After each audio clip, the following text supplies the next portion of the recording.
living in Provo during those years, it was a wonderful place to be.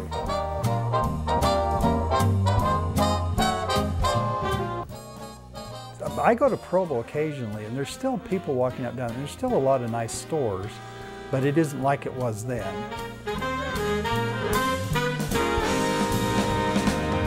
You would see people coming in and going out of all the stores, and you would see a lot of people you knew. You know, that was the nice thing. Yeah, yeah. Sure. Here, there was a theater called the Strand. Remember it well? I remember Jane Russell very well. Yes. I couldn't tell you anything else. Gary, did you ever know a Democrat in Provo? Yes, I did, as a matter of fact. My dad. Where was Lover's Lane? Up in Rock Canyon. Yeah. Down at the very end of Center Street was the boat harbor, and they would say, "Let's go down and watch the submarine races." Really? And, yeah. And what would you do when you get there and found there were no submarines? Well, you just get inventive, you know. Provo had one on the south end of town that was called the Pioneer Drive-In. In the south end of Orem, there was the Geneva Drive-In. You never climbed in the trunk to get in, I hope. Only once. Only once. You're too tall to get in the trunk. Well, cars were bigger. Oh, okay.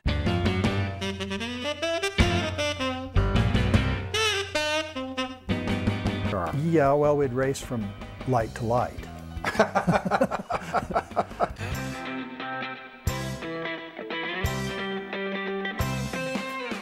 And the guys would turn around at 4th West and go up to like 3rd East and turn around and come back.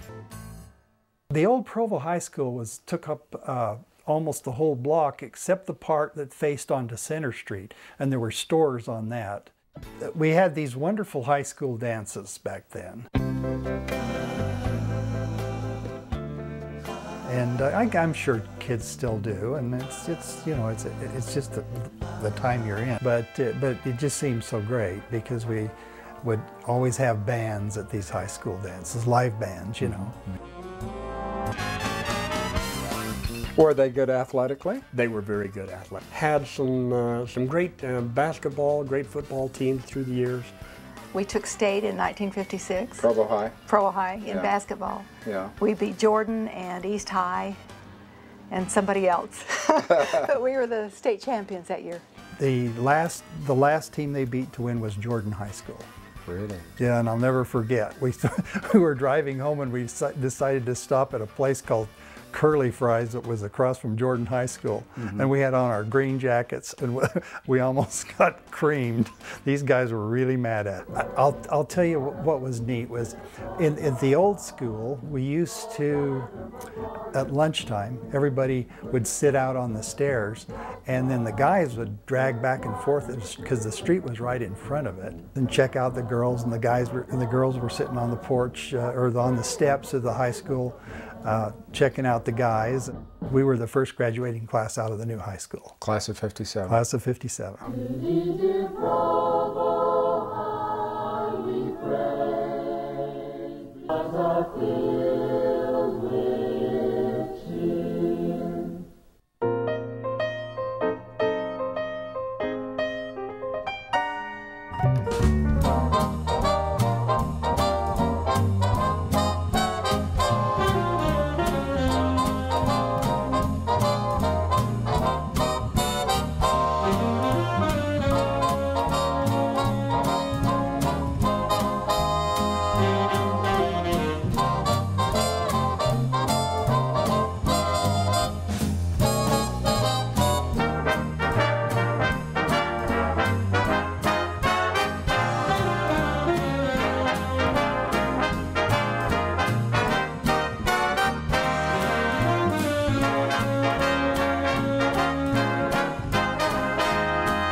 Utah in the 50s, Provo, is made possible in part by the contributing members of KUED.